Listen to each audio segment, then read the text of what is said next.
tremendous progress that's being made. Their missiles are being wiped out rapidly. Their launchers are being wiped out. ሰላም ተስፋ ተደረገ ሲባል ሰደድ እሳቱ ይበልጥ እየተፋፋመ ነው። ልክ እንዳባታቸው ሁሉ አዲሱ የኢራን መሪ ሙጅተባ ካሚኒም በአሜሪካና እስራኤል ጥቃት መገደላቸው ተሰምቷል። ይህ ክስተትም ኢራንን በቁጣና በበቀላ ሲያሳብዳት በመላው እስራኤልና አሜሪካ ሀገራት ላይ እየዘነበ ያለው ሚሳኤል ያለምን ካርታም ሊቀይረው ይችላል። በየካቲት 21 የተፈጸመው ጥቃትም የኢራንን ልብ ሲሰብረው ቴህራን በታላቅ ብስጭት ወደ እስራኤል እና አሜሪካም የጦር ሰፈሮች ላይ የላከቻቸው ሚሳኤሎች ዓለምን ወደ ሶስተኛው የዓለም ጦርነት እየወሰዷት ነው። ኢራን በመሪዋ ዳግም መገደል ነው በተባለው አስፈሪ ጥቃት እስራኤልን በከፍተኛ ሁኔታም ደብድባታለችም። የእስራኤል ከተሞች ኢራን ድሮንና ሚሳኤሎች መከላከል ተስኗት መሪው ቤንያሚን ኔታንያሁን ጨምሮ በዋሻ ውስጥ መኖር ጀምረዋል። በመላው መካከለኛው ምስራቅ የሚነፍሰው ንፋስ የነዳጅ ማጣሪያዎችን ውድመት ብቻ አይደለም፣ የህንጻ መፍረስም የመከላከያ ተቋማት መውደምንም በከፍተኛ ገንዘብ መዋጋትና መፎካከር ብቻም አይደለም። ከዚያ የተሻገረም የሰው ህይወትን እየጠፋ ከተሞች ከሰው መኖሪያነት ወደ ፍርስራሽነት እየተቀየሩ ነው። በርካታ ንጹሃንና ወታደራዊ ግለሰቦች እየተቀጠፉ ናቸው። ጦርነቱ ሲጀምር የእስልምና መሪው አያቶላህን ጨምሮም በርካታ ወታደራዊ ግለሰቦች በተሰበሰቡበት የገደሉት አሜሪካና እስራኤል አሁን ደግሞ ለዓለም አስደንጋጭ ለኢራናውያን ደግሞ ተስፋ ሰጪ እየተባለ መርዶ እያሰሙ ነው። ኢራን አሜሪካና እስራኤል ባደረሱባት ጥቃት በጭስ ስትታፈን ተስፋ አስቆራጭ የመሰረተ ልማት ውድመትም ደርሶባታል። እስራኤል ከተሞቿም በሰደድ እሳት እየጋዩም ትልልቅ ህንጻዎችና መሰረተ ልማቶች እየወደሙ ነው። ይህ አስፈሪም አዲሱ መሪ ሙጅተባ ካሚኒ በእስራኤልና አሜሪካ ጦር መገደላቸው እየተነገረ ያለው መረጃ ምን ያህል እውነት ነው የሚለውን በዛሬው መሰናዷችን አስደንጋጭ መረጃውን በጥልቀት እንመረምራለን። አብራችሁን ስትቆዩ እነዚህንና ሌሎች የጦርነቱን አሁናዊ መረጃዎች ትሰማላችሁ። መልካም ቆይታም።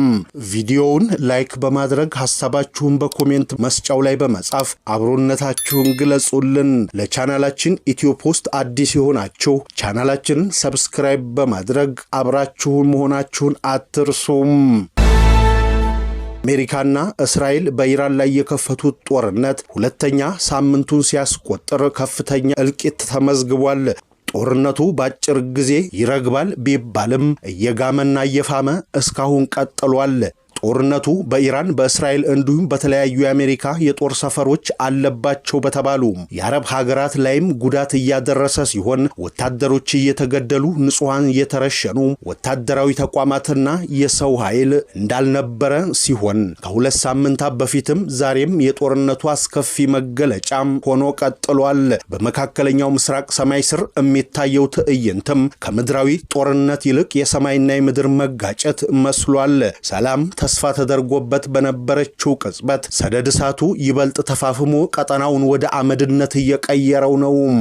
የኢራን መንፈሳዊ መሪ የነበሩትን አያቶላህ አልኻሚኒ በመግደል የጀመረው ጦርነት ዛሬ ደግሞ ሌላ ዓለም ለዘመናት የፈራችው የጥፋት ደውል በታላቅ ድምጽ የተደወለበት ክስተት ተሰምቷል። አያቶላህን ተክተው የኢራን ፍጹማዊ የእስላማዊ መሪ ተደርገው የተሰየሙት ሙጅተባ ካሚኒም ገና ወንበራቸው ሳይረጋም በሁለት እግሩም ቆመ ሳይባል አባታቸውን ተክተው ትዕዛዝ እየሰጡም ኢራንን ከዚህ አስከፊ ቀውስ ውስጥ ሳያስወጧት እሳቸውም እንደ አባታቸው በአሜሪካና በእስራኤል ጥምር ጦር ጉዳት ደርሶባቸው በሩሲያ ሲታከሙ ቆይተው መሞታቸው ተሰምቷል። ለኢራናውያን ታላቅ ተስፋ፣ ለጠላቶቻቸው ደግሞ ብርቱ ስጋት የነበሩት አዲሱ የኢራን መሪ ሙጅተባ ካሚኒም ልክ እንደ አባታቸው ሁሉ በአሜሪካና እስራኤል ጥምር ጦር ጥቃት መገደላቸው ተሰምቷል። ይህ መርዶም ቴህራንን በቁጣ በበቀል አሳብዷታል። የካቲት 21 ታሪክ የማይረሳው ጥቁር ቀን ሆነም ተመዝግቧል። አሜሪካና እስራኤል በጋራ ባደረሱት የቴክኖሎጂ የረቀቀ ድንገተኛ ጥቃትም የኢራኑ መሪ ሞጅተባ ኻሜኒን ጨምሮ በርካታ ከፍተኛ ወታደራዊ መኮንኖች በተሰበሰቡበት ተቀጥፈዋል። ይህ ጥቃትም ለኢራን ቀላል ሽንፈት አይደለም። ይልቁንም የሀገሪቱን ክብርና ኩራትን የሰበረም ህዝቧን ወደ ከባድ ድንጋጤና ተስፋ መቁረጥ የከተተ ነው። ጦርነቱን እያሸነፍን ነው በሚል ድፍረት የተሞላ ንግግር የጀመሩት የአሜሪካው ፕሬዝዳንት ዶናልድ ትራምፕም የኢራኑ አዲሱ መሪ ልዑሉ ሞጅተባ ኻሜኒ መሞታቸውን እየሰማው ነው ብለው መናገራቸው የሰውየውን ነገር ፍጻሜ ማግኘቱን እውነታው እያረጋገጠ እያስጠጋው ይገኛል። ይህ ሞጅተባም መሞት መረጋገጥ በኢራን መንፈሳዊና ፖለቲካዊ መዋቅር ላይ የደረሰም የመጨረሻው መቅሰፍት ተደርጎ የተወሰደ ሲሆን ኢራን አሁን ካለችበት ማጥ ውስጥ ለመውጣትም ስምምነት ለማድረግ ትፈልጋለች። ሆኖም ግን ትራምፕ እስካሁን ያቀረቡት ቅድመ ሁኔታዎች በቂ አይደለም በማለት የኢራን ውድቀት ገና መጀመሩን ከዚህ የከፋ ጥቃት እንደሚደርስባትና እንደሚጠብቃት በቁጣ አስታውቀዋል።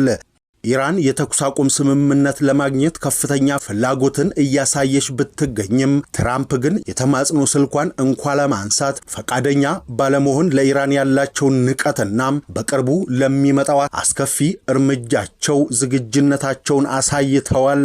መሪዎቿን እያሳደዱ በጥይት አረር እየቆሏት የሚገኙት እስራኤልና አሜሪካም በዚህ ሳይገቱም በኢራን የነዳጅ መሰረተ ልማቶች ላይ በሚሰነዝሩት ጥቃትም ቴህራን በጭስ እንደታፈነች ነው። መሰረተ ልማቶቿ በቦምብ ናዳ እየወደሙ ከፍርስራሹ መካከልም የወጣው የበቀል ጩኸት ዓለምን እየናጠው ይገኛል።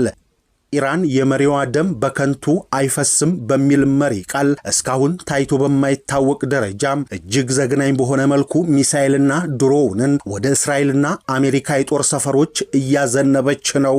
የቴህራን ጀነራሎች በታላቅ ብስጭትም የላኳቸው እነዚሁ የሞት መልእክተኞች ዓለምን ወደ ሶስተኛው ዓለም ጦርነት አፋፍ እየገፉት መሆኑም ይታያል። ኢራን በመሪዋ መገደልም በከፍተኛ ብስጭት ላይ የምትገኝ ሲሆን ወደ አሜሪካና እስራኤል ቦታዎች ሚሳኤልን ከማስወንጨፍ ባለፈም ለአሜሪካ ጥቃት አየር ክልል የጦር ሰፈር ፈቅደዋል ባለቻቸው የመካከለኛው ምስራቅ ሀገራት ላይም እንዲሁ ቅመሱ እያለች ከባድ ጥቃትን አድርሳለች ተብሏል። ቴህራን በተባበሩት አረብ ኤሚሬትስ ውስጥ የሚገኙ 3 ዋና ዋና ወደቦችን የደበደበች ሲሆን አሜሪካ ጥቃቱን እየሰነዘረች የምትገኘው ከኤሚሬትስ ተነስታ ነው የሚል ክስም ታቀርባለች። ምንም እንኳን የጎልፍ ሀገራት ይሄንን ክስ ቢያስተባብሉትም ሳውዲ አረቢያ፣ ባህሬንና ኤሚሬትስ በርካታ የኢራን ድሮኖችና ሚሳኤሎች ማክሸፋቸውን በሲቪል ተቋማት ላይ ጉዳት መድረሱን ሲያስታውቁም ጦርነቱ በሰው ሕይወት ላይ ያደረሰ ያለው ጥፋትም እጅግ አስከፊ ሆኗል። በኢራን ውስጥ ከ1300 በላይ ሰዎች መገደላቸው የተዘገበ ሲሆን በሊባኖስ ደግሞ በእስራኤልና ሄዝቦላህ መካከል ባለው ግጭት 820 ሰዎች ሲሞቱም 850 ሺህ የሚሆኑት ደግሞ ተፈናቅለዋል። በእስራኤል በኩል በኢራን ሚሳኤል ጥቃት የሰዎች ሕይወት ያለፈ ሲሆን አሜሪካም 13 ወታደሮቿን አጥታለች። ከአረብ ሀገራት በተጨማሪ በእስራኤል ከተሞች ላይ የሚዘንብ ድሮን ለቁጥር እያዳገተ ነው ሲባል የእስራኤል ከተሞች የኢራንን ድሮኖችና ሚሳኤሎች መከላከያም አቅም አሳጥተውታል። ዘመናዊ አይረንዶም ከቴህራን እንደሚዘንበው የብረት ናዳ አንጻር አቅም እንደሌለው ታይቷል። የቴልአቪቭና የሃይፋ ሰማይ በፈነዳ ሚሳኤሎች ብርሃን ደም ሲመስሉ ትላልቅ ህንፃዎችና የንግድ ተቋማት እንደ ጨው እየፈራረሱ ነው። ከተሞችም ከሰው መኖሪያነት ወደ ፍርስራሽነት እየተቀየሩ ሲገኙ ሁኔታው እጅግ አስፈሪ ከመሆኑ የተነሳም የእስራኤል ጠቅላይ ሚኒስትር ቤንያሚን ኔታንያሁን ጨምሮ ከፍተኛ የመንግስት ባለስልጣናቶች ሕይወታቸውን ለማትረፍ በከርሰ ምድር ዋሻዎች ውስጥ መኖር መጀመራቸውን የሚጠቁሙ መረጃዎችም እየወጡ ነው። ኢራን የእስራኤል ጠቅላይ ሚኒስትር ገድያቸዋለሁ ብትልም እሳቸው ከተደበቁበት ዋሻ ወጥተው እኔ ሰው ነኝ፣ አሻንጉሊት አይደለሁም፣ አልተገደልኩም በሚል አስተባብለዋል። ከዋሻው ግን እንዳልወጡም ዘገባ ወጥቷል። ይሁን እንጂ በመላው እስራኤል የሚሰማው የአምቡላንስና የሳይረን ድምፅ የፍርሃትና የውድመት መዝሙር ሆኗል። የነዳጅ ማጣሪያዎች በመውደማቸው የተነሳም የሚነሳው ጥቁር ጭስ የቀትሩን ፀሐይ ጋርዶታል። የኢራን መንግስት ለመጀመሪያ ጊዜ እጅግ ዘመናዊና ገዳይ የሆነውን ሲጅል የተሰኘ በጠንካራ ነዳጅ የሚሰራ ባለ 2 ደረጃ ባላስቲክ ሚሳኤል በእስራኤል ላይ መተኮሱን ታውቋል። የኢራን መንግስት መገናኛ ብዙሃን እንደገለጹትም ይህ እስካሁን 2500 ኪሎ ሜትር ርቀት ተወንጭፎ ኢላማውን የመምታት አቅም ያለው ሚሳኤል ጥቅም ላይ የዋለው ሀገሪቱ በመሪዋ ሞጅታባ መገደል ሳቢያ የተነሳ መሆኑ ከፍተኛ የብቀላ ቁጣን ለመወጣት በዛሬው ዕለት በከፍተኛ ግዙፍ የሚሳኤል ናዳ ውስጥ ነው። ይህ የኢራን እርምጃ የተስፋ መቁረጥ ይሁን የጥንካሬ ምልክት በውል ባልተለየበት ሁኔታም እንደ ሮይተርስና አልጀዚራ ያሉ ገለልተኛ የዜና ምንጮችም የእስራኤል መከላከያ ሰራዊት IDF የዚህ ሚሳኤል ጥቃት መቀጠሉንና ጉዳት እየደረሰ መሆኑን አረጋግጧል። ይህ ጦርነት በገንዘብና በኃይል መፎካከር ብቻም አይደል። የሰው ሕይወት እንደ ቅጠል እየረገፈም በመካከለኛው ምስራቅ የሚነፍሰው ንፋስ አሁን የባሩድና የሞት ጠረን አለው። አሜሪካና እስራኤል የኢስላማዊ መሪ አያቶላህ ሞጅታባን መገደል የኢራንን አንገት ለማስደፋት ቢሞክሩም ውጤቱ ግን ዓለም አቀፍ የጸጥታ ቀውስ ሆኗል። የኢራን ሚሳኤሎች በአረብ ሀገራት ላይ ጭምር ስጋት እየፈጠሩ ሲሆን ጂኦፖለቲካዊ ካርታ ደግሞ ዳግም ሊሳል እንደሚችል ተንታኞች ያስጠነቅቃሉ። ቴህራን የመጨረሻው ፍልሚያ በሚል የከፈተችው ይህ ጥቃትም እስራኤልን በከፍተኛ ሁኔታ አዳክሟታል። የመከላከያ ተቋማት ወድመዋል። ንጹህ ወታደሮች በአሰቃቂ ሁኔታ ተቀጥፈዋል። ከምንም በላይ እስራኤል ሚሳኤሎቿ አልቀዋል አለያም ተዳክመዋል ተብሏል። ይህ ለአሜሪካና ለአጋሮቿም ትልቅ ስጋትን ደቅኗል። ጦርነቱ በየብስ ብቻ ሳይሆን ዓለም አቀፍ የአየር በረራዎችን ያስተጓጎለ ሲሆን የነዳጅ ዋጋም ወደ $100 እንዲጠጋ በማድረግ ዓለም አቀፍ ኢኮኖሚ እያናጋ ይገኛል። በዚህ አሳሳቢ ሁኔታም ፕሬዝዳንት ዶናልድ ትራምፕ በነዳጅ መስመሩ ላይ ጥገኛ የሆኑትን እንደ ቻይና፣ ፈረንሳይና ብሪታንያ ያሉ ሀገራት የጦር መሳሪያዎቻቸውን በመላክ የሆርሙዝ ወንዝን መተላለፊያን ደህንነት እንዲያስጠብቁ ጥሪ አቅርበዋል። የብሪታንያና የደቡብ ኮሪያ መንግስታት አማራጮችን እያጠኑ መሆናቸውን ቢገልጹም እስካሁን ግልጽ የሆነ ወታደራዊ ቁርጠኝነት የታየው በጥቂቱ ብቻ ነው። የኢራን የውጭ ጉዳይ ሚኒስተር አባስ አርካቼ ግጭቱን ለማርገብ የቀረቡ ሐሳቦችን ለመቀበል ዝግጁ መሆናቸውን ቢገልጹም የኢራን የነዳጅ ተቋማት ጥቃት የሚሰነዘርባቸው ከሆነ ግን በክልሉ የሚገኙ የአሜሪካ ኢኮኖሚ መሰረተ ልማቶች ላይም እርምጃ እንደሚወስዱ በድጋሚ አስጠንቅቀዋል። ያም ሆኖ ኢራን ክፉኛ ታማለች። መሪ ሊወጣላት ከሞሳድ ክትትልም ልትተርፍ አልቻለችም። በኢራን እስላማዊ ሪፐብሊክ ታሪክ ታይቶ በማይታወቅ መልኩም የአያቶላህ አልኻሜኒ መንበር የተረከቡት ሞጅታባ ኻሜኒ ገና በስልጣን ኮርቻው ላይ ሳይረጉም በአሜሪካና እስራኤል ጥምር ጥቃት ለህልፈት መዳረጋቸው መሰማቱ በመካከለኛው ምስራቅ የፖለቲካ ሰማይ ላይ ከፍተኛ ድንጋጤን ፈጥሯል። ይህ ድንገተኛ ክስተትም ለዓመታት በአንድ ቤተሰብ በጥቂት ሃይማኖታዊ መሪዎች እጅ ወድቆ የቆየውን የኢራን ፖለቲካ መዋቅር ወደማይመለስበት አዘቅት ውስጥ ሊከተው እንደሚችልም ተነግሯል። በተለይም አባታቸውን ተክተው ትዕዛዝ መስጠት በጀመሩ ማግስትም በሩሲያ ሕክምና ሲከታተሉ ቆይተው ሕይወታቸው ማለፉም የኢራንን የውስጥ ደካማነትና የውጭ ጥቃቶችን የመቋቋም አቅም ጥያቄ ምልክት ውስጥ ጥሎታል። ይህ መሪ አልባ የሆነ አደጋም በኢራን ፖለቲካ ላይ የሚያስከትለው የመጀመሪያው መዳከም የከፍተኛ አመራር ክፍተትም ተብሏል። ሞጅታባ ኻሜኒ እንደ አባታቸው ፍጹም መሪ ሆነው እንዲቀጥሉ ሲታሰቡ የነበረ ቢሆንም የእሳቸው መሞት ገነነው መይብና በኢራን አብዮታዊ ዘብ IRGC መካከል ከፍተኛ የስልጣን ሽኩቻ እንዲቀሰቀስ ማድረጉን ከቴህራን የወጡ መረጃዎች አመላክተዋል።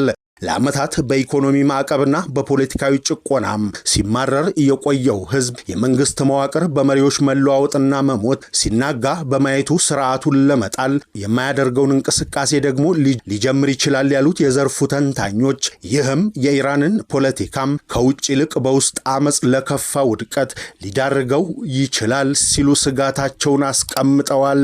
ነገም ሲደርስ ይታያል። ቸር ያሰማን።